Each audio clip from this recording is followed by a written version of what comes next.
You have a funny accent in Daytona. I feel strange. It is way more difficult than being here as an owner. Who's the best driver in the world? You're rewarded for aggression in an IndyCar. I fell asleep, crashed off the road. You fell asleep while you Fell were asleep driving. I don't know why Penske doesn't put him in one of their cars. Surely we can get the manufacturer thing worked out for one race. Do you think NASCAR drivers get the international recognition that they should? I got my first decent check, and I went and bought like some stupid fast pickle fork boat. I remember that.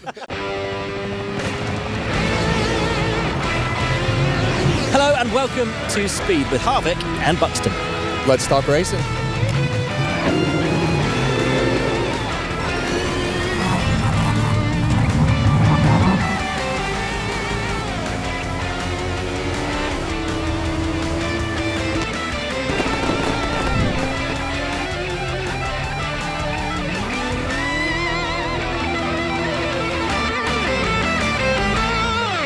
Hello and welcome to Speed with Harvick and Buxton. Let's talk racing. Let's do that. And with nobody better than Mr. Jimmie Johnson. Welcome. How are you? You have a funny accent in Daytona. I'm I know, so right? thrilled about this right now. I feel strange being here. It's great to be here. It's good to see you, man. It wouldn't be a February without you being here. Do you ever sort of reach a point in the early part of the year where you're like, actually, I'd just like a rest? I'm just one of those idiots that likes to keep going. It's been an interesting journey. As a full-time driver and stepping away from the famed 48. Now I have time to reflect on it. But in between there, I was at Ganassi for a couple of years with the INDYCAR series, and again found myself walking away from an incredible opportunity. And I really thought there was something wrong with me. But now I've found this different balance of life and probably working more hours and doing more than I did before. But it's something new and a new challenge, a new chapter, and I'm truly enjoying it. And a lot of racing. So as you say, you said it's all about racing. Yeah, well, you retired from driving. Driving, right. You didn't retire from work. I've figured Correct. that out in the retirement world. But from a racing standpoint, we've seen you in IndyCar. We've seen you drive, obviously, here in NASCAR and a number of different things. But now you're going to go drive an off-road truck at the Mint 400? Is that right? I am. I'm so thrilled. Why? I've always wanted to go back. I thought maybe short course racing would be that kind of re-entry point. But I grew up racing with the Herbst family, and they have, I guess, maybe second, third generation racers now in that series. And obviously Riley Herbst is in the Cup series. But Troy Herbst has offered so many times, like, come play, come back. You won't believe what the trucks do. The last trophy truck race I was in was in '95. And so I've had some curiosities around it, and I went and tested in October, and it just blew my mind. I'm like, I got to do this. So is it something that is just the Mint 400, or is Baja 1000 in the future? So my last race in '95 was the 1000. Yep. I fell asleep, crashed off the road. While you fell asleep while you were Fell asleep driving. Oh I my finally, so it was about sunrise. I'd been in the truck for 20-something hours driving, trying to go solo. I mean, Ivan Stewart could solo it, so I was half his age. I should be able to do it. And I fell asleep. He didn't. But, man, it took 24 hours before I got to safety after that. And I thought, I'm never racing in Mexico again. And we'll see about Mexico. It's a lot safer today than it was. But if Troy was to ask me to do more races, I would certainly consider it. We'll see how this first one goes. But the rules really intrigued me. In the trophy truck category, it must have 4 wheels and it can't fly. That's it. That's it. They're just the wildest vehicles. Well, what's it like going back to something you've not done for 30 years? Because you have so much experience, you've done so much racing. To kind of go back those 3 decades and get that almost like, I guess, a first-time feeling again. Yeah, I mean, it took a while to get comfortable with it and to start trusting elements of the truck. It's just tough. I mean, you got to put a lot of trust in a vehicle that you don't know much about. Thankfully, those vehicles are quite safe, so that element was there. But way more, wheel travel, way more power, and then the shocks on these things now, they have live valve shocks and a brain inside the vehicle that does all this cool stuff for the vehicle. I mean, it's just wild. I've seen some of those links. They have the Starlink connection now with the way that you can track the trucks and everything. It's amazing, the technology. And I think that happens a lot in the NASCAR garage. F1 gets a lot of credit for the technology it has, but the NASCAR garage rivals that in my opinion. But even on these trucks, the technology has advanced so much. It really has. I mean, they have 42-inch tall tires on the trucks, and the amount of torture you can give these things and blasting through rock fields at 90 miles an hour, like what? Like, how does a tire survive? And then the oils and coolants and fluids, like, it truly is a proving ground for any car on the road. I mean, it's just such a harsh environment. What gives you the desire to go and do something like this at this, and I'm not being rude by asking this, we're all a similar age, but at this stage of your career, to go back and try something like this again? I've always wanted to, find the right balance of bucket list races or unique experiences to do. I was hyper-focused in my Cup career and just drove Cup cars, and always envied guys that moved around a bit. And then thinking of, time I spent on the couch with my dad and my grandfather, and my grandfather's opinion of Mario Andretti, because he went anywhere and raced anything, and Foyt. There were these examples that kind of stuck in the back of my mind, and I'm certainly not doing that, but I want to experience stuff. I mean, I'm at that stage of life where I really want to challenge myself, and have a great partner in Carvana, and they're like, no finish lines was the tagline, and now it's kind of, chasing bucket list items. Was there ever a moment in your career, like a sliding doors moment, where you had an opportunity to do something and you didn't do it, and you kind of wish, looking back now, that you had? Yeah, I had a legitimate shot to run with Roger at the Speedway, and they were, I think, Honda powered only, and my Chevy contract was a problem with that. And I ended up doing the 500, but, just when I was a little bit younger and more brave, I think I would have had a better result in the 500, and that's one of those moments that slid by. Wow, so what year are we talking? Man, that had to be maybe 08, 09, somewhere in there. Wow, Yeah. okay. So is there anything that you haven't driven that you think you might want to drive? I'm running out of vehicles. Rally racing, anything like that? I've had a chance. I love rally. I had a chance to drive a World Rally car a few years ago. That was just incredible how much grip they have on a dirt road. Last year I drove an unlimited hydroplane. Oh, wow. A vintage one of all things. No seatbelt. What else did I have? A lot of power. 2,500 horsepower. We went for a ride in a boat once. Yeah. I showed up. I got my first decent check, and I went and bought like some stupid fast pickle fork boat. I remember that. Showed up at his house. I'm like, hey man, let's go for a ride. He's like, I don't know. Yeah. I took him for one ride, and that was it. That was way it, because I thought we were going to wind up on the beach, because we had no idea that was the hardest part about that boat, was you didn't know Wouldn't how long stop. it would take to stop. And I just got it. And we come taking him back into his cove and like trying to hot dog it in, and it's trapping all that air into the boat. And like I let off the gas. I'm like, it's not stopping. And like the shore's coming. Yeah. Oh, what are we gonna do here? You've got to give it power to turn it. Yes. Yeah. It finally slowed down, but he jumped out and would never get in a boat with me again. Did you when you go back and look at all the things that we were able to be a part of, did you run any IROC races? I did 1 year. So IROC was pretty interesting back when we did it, and we saw the SRX stuff and everything that they did. Is that something that, because I want to see all those guys come back together and run those races, is that something that is doable at this level like we used to do it at some of these places? I think it is. I really do, and I've tried to support the Race of Champions through a lot of different years, because I feel like they've really done a nice job of creating versatility and it not always benefiting one style of driving or one car. But IROC, SRX, I think we all believe it can work. I don't know how we get it to really work, but man, I hope there's a day that it does. Because there's that constant question that pervades all motorsport: who's the best? Regardless of category, regardless of nationality, who's the best driver in the world? Who do you think it is right now? There is that itching question, but as a competitor, when we're out here and we've got Formula One, INDYCAR, all these folks that are with us, or at Daytona in the draft is Cup guys, we know we got them. Like it's so when I've done Race of Champions and we show up when we're driving rally cars and I'd line up against Marcus Gronholm, I'm like, we're in the Peugeot World Rally Cars. I think he's got me. Like, so there are some elements of that. But the amount of time you get with the other drivers and the respect that's built, there's intangible kind of element of respect that helps transcend sport and brings respect into the others, and that's key. Is it a question that we possibly can't answer? Have the various forms of motorsport become so disparate and so separate that back in the 60s, 70s, you guys as racers, you could have gone and done anything on any given weekend and probably jumped in and been competitive.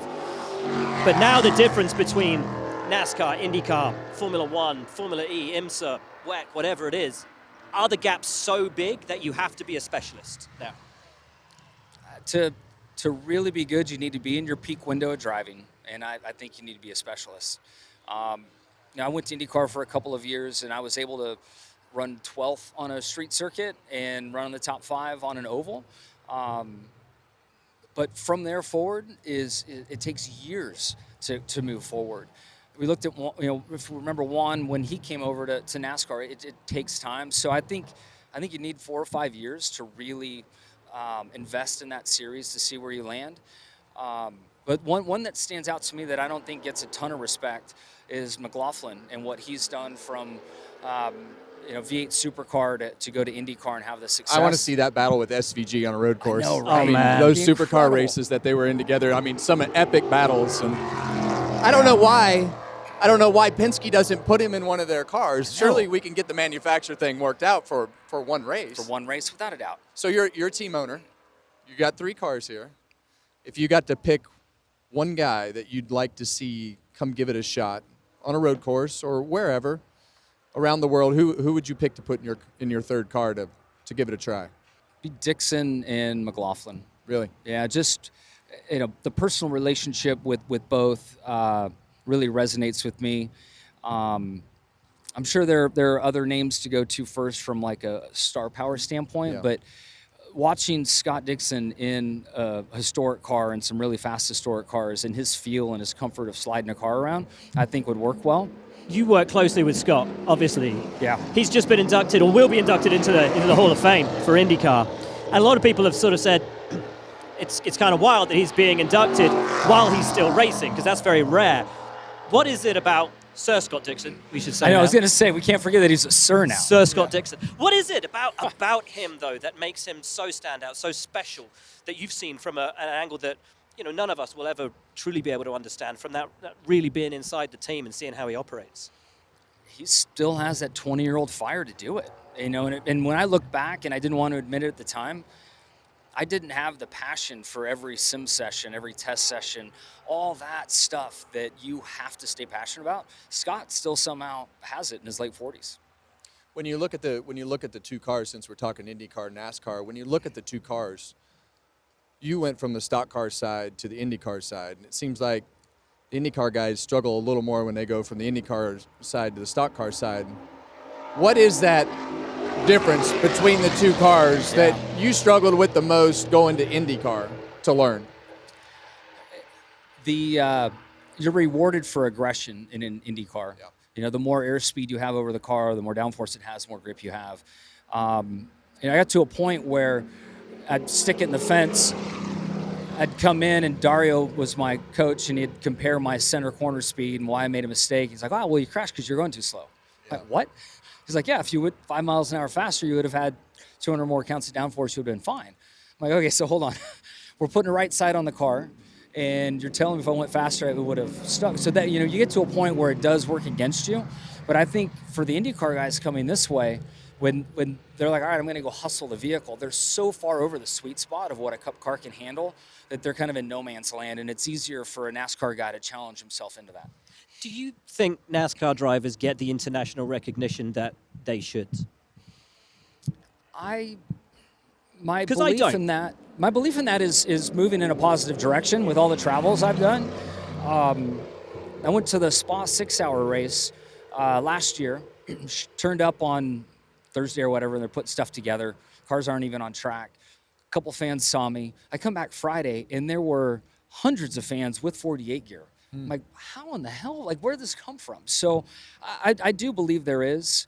And to see the fans that showed up at Le Mans when we were there in the Garage 56 car, and the love of the V8, the respect of motorsport, I mean, car culture in Europe is quite impressive. So I believe there is a respect. But to see someone, I mean, we just talked about SVG, to see him come over and excel on road courses, but struggle initially on the ovals.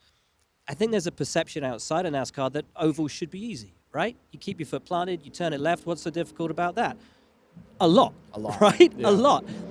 And I don't think people outside of NASCAR who haven't been a NASCAR fan their whole life, I certainly never understood that until I started spending more time stateside and hanging out with you guys to understand really the complexity of just how tough that is. It is, and I there's so many layers to it, and I know you've lived it as well. Take somebody to your headquarters, the factory, as they say in Europe, and look around and like, gosh, we thought this was going to be like a service station with a couple of guys with rags tucked in their back pocket, and it's just not it. It's so funny to hear that European view of what NASCAR is. When I went with Keelan, and they had no idea that the shops were what they were, and that the technology was what it is, and so it's I think that perception it's hard to break, because over there, and you're involved now, and we see Connor Zilic coming from karts, we see Brent Cruz coming from karts. The karting system is the only system in Europe. Where do you think the development system is in our country compared to everywhere else? Because the best kids have come from karts lately. Yeah, now it sure feels like European karting is the premier place. Europe's smaller. There's some elements that I think geographically bring the best together more often and continue to drive that evolution of competition. Here it's more difficult and it's more regional, and for you to go race against the California kids and you're an East Coaster, it's just such a far jaunt to go. But I feel like motorsports in general is really having a resurgence. There's a lot more interest in and around it. I sadly don't have a great connection to grassroots racing. I don't have, kids that are going to the karting tracks. Yeah. I can tell you how the equestrian scene is. I'm there all the time with my girls.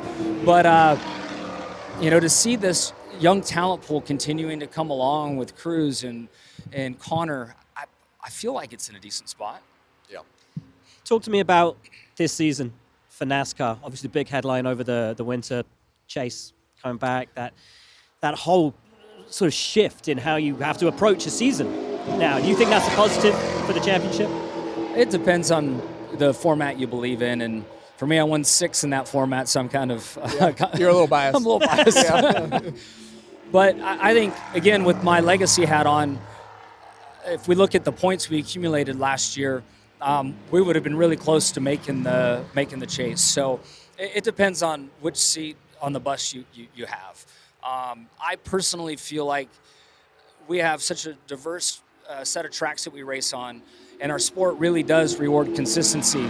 To have our champion, lean further into that or that embody it more, I think the 10-race format does that. Aside from the time, what has been the most difficult part of being a team owner?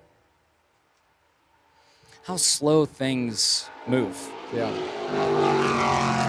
Obviously been in big teams, but when you're on a car, there's 15 or 20 people, and if you make enough noise, like what you want shows up, and you can make stuff happen quickly. But from a team owner standpoint and the health of the company and those moves that you need to make, it's a slow game of chess. So which side are you most involved on? Marketing, competition? Marketing. Marketing. Did not see that one coming, but the business side, I've just been much more useful there, and it's been a greater need. Certainly my success here in the sport and people wanting to know that I'm really into this. This isn't just some vanity project where I'm not a part of it, that I've had to do a lot more selling. How tough is it to be at the track in a management role rather than at the track in a racing role? Because we've been talking about it, been talking to Jack Harvey about it on our INDYCAR crew. That moment when you have to face up to the life you've known forever of being a racer and being at a track to compete. Yeah. And now you have to watch the cars go out.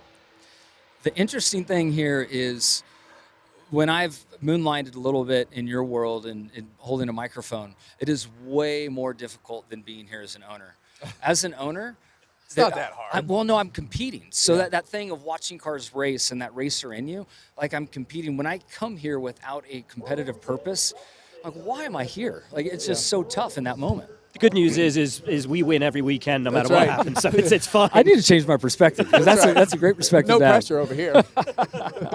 Beautiful. Thank you so much Yeah, for thank you. being on the show today. Gladly. We really, really appreciate it. What are you most looking forward to this year? Just watching our group grow. I mean, I've always been a people person, and now have control of legacy, which started about a year ago this time, to really be able to put my fingerprints on the company, watch it grow and be a part of that.